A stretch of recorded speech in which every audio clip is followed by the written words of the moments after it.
Bismillahirrahmanirrahim. Assalamualaikum warahmatullahi wabarakatuh. Perkenalkan, nama saya Rahma Noviadila dari kelas 3B jurusan Bimbingan Konseling Islam. Di sini saya akan menjawab ujian akhir semester dari mata kuliah model-model konseling. Yang pertama, teknik-teknik yang harus dilakukan dalam pendekatan psikoanalisis, yaitu yang pertama asosiasi bebas atau free association.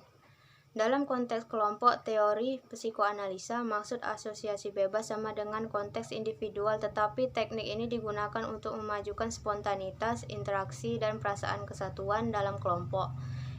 Yang kedua, dream interpretation.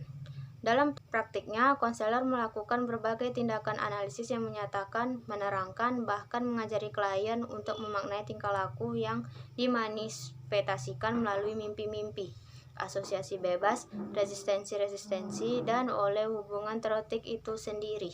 Isi mimpi adalah suatu perwujudan atau kesadaran dan wilayah yang terpendam. Isi perwujudan atau manifest konten yang nyata dan dapat diingat dari peristiwa-peristiwa mimpi seperti siapa di dalamnya.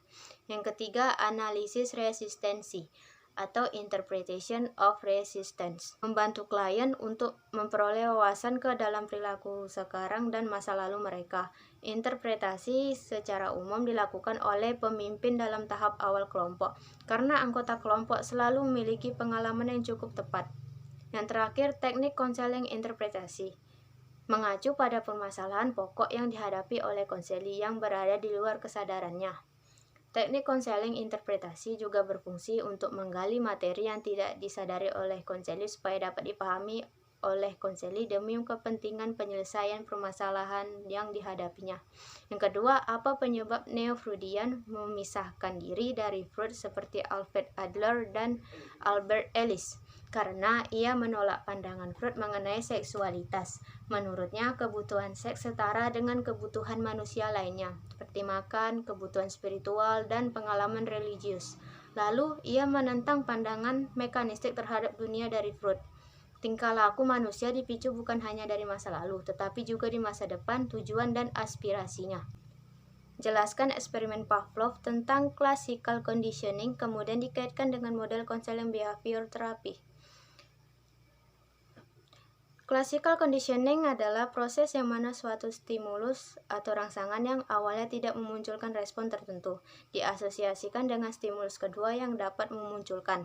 Hasilnya, stimulus pertama pun dapat memunculkan respon. Menurut teori classical conditioning, salah satunya musik favorit yang sering kita dengar ketika sedang dalam keadaan mood yang baik ataupun pada saat kita sedang berbahagia, sehingga musik favorit tersebut kita anggap sebagai suatu stimulus yang dapat membuat kita menjadi bahagia, dan lama-lama musik favorit tersebut telah terasosiasi dengan perasaan bahagia. Yang keempat, jelaskan konsep dasar dari model konseling rasional emotif terapi. Jawabannya yaitu pikiran, perasaan, dan tingkah laku saling berinteraksi dan berkesinambungan dan saling mempengaruhi satu sama lain. Gangguan emosional disebabkan oleh faktor biologi dan lingkungan. Manusia dipengaruhi oleh orang lain dan lingkungan sekitar, dan individu juga secara mengajak mempengaruhi orang lain di sekitarnya. Manusia menyakiti diri sendiri secara kognitif, emosional, dan tingkah laku. Individu sering berpikir yang menyakiti diri sendiri adalah orang lain. Ketika yang tidak menyenangkan terjadi, individu cenderung menciptakan keyakinan yang irasional tentang kejadian tersebut. Keyakinan irasional menjadi penyebab gangguan kepribadian individu. Sebagian besar manusia memiliki kecenderungan yang besar membuat dan mempertahankan gangguan emosionalnya. Ketika individu bertingkah laku seperti menyakiti diri sendiri atau self-defeating behavior. Apa perbedaan model konseling Carl Rogers dengan model konseling Thread and Factor jika ditinjau dari hubungan antara konselor dan klien?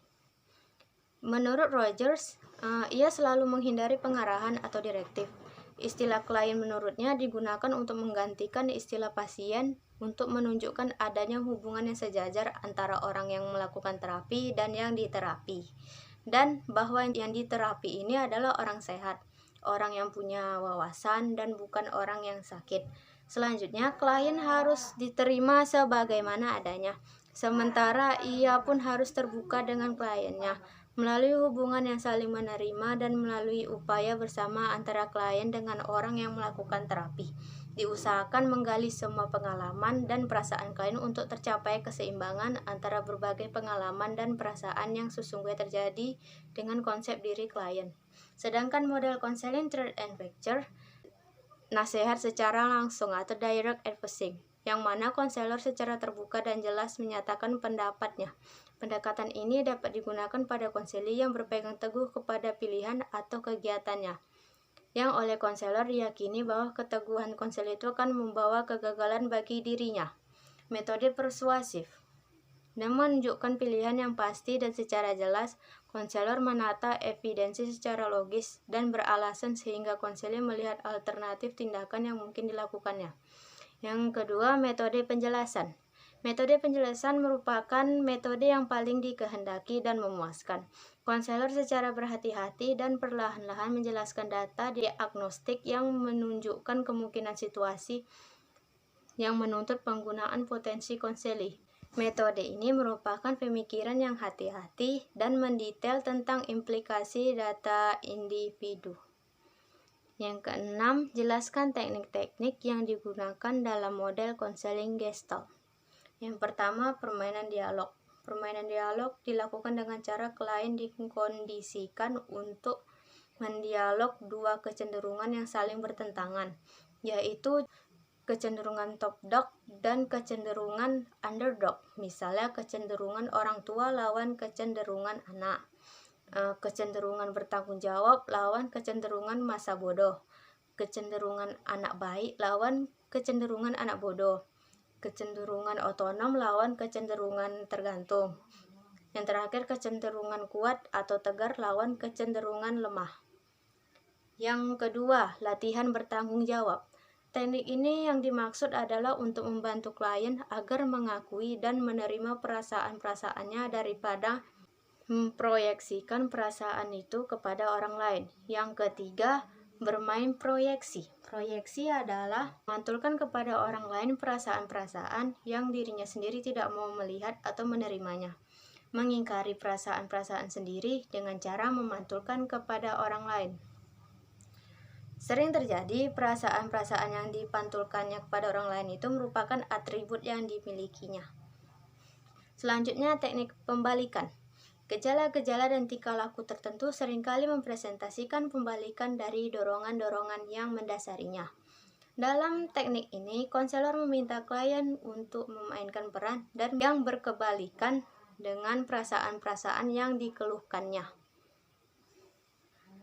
Kemudian tetap dengan perasaan. Teknik ini dapat digunakan untuk klien yang menunjukkan perasaan atau suasana hatinya yang tidak menyenangkan atau ia sangat ingin menghindarinya.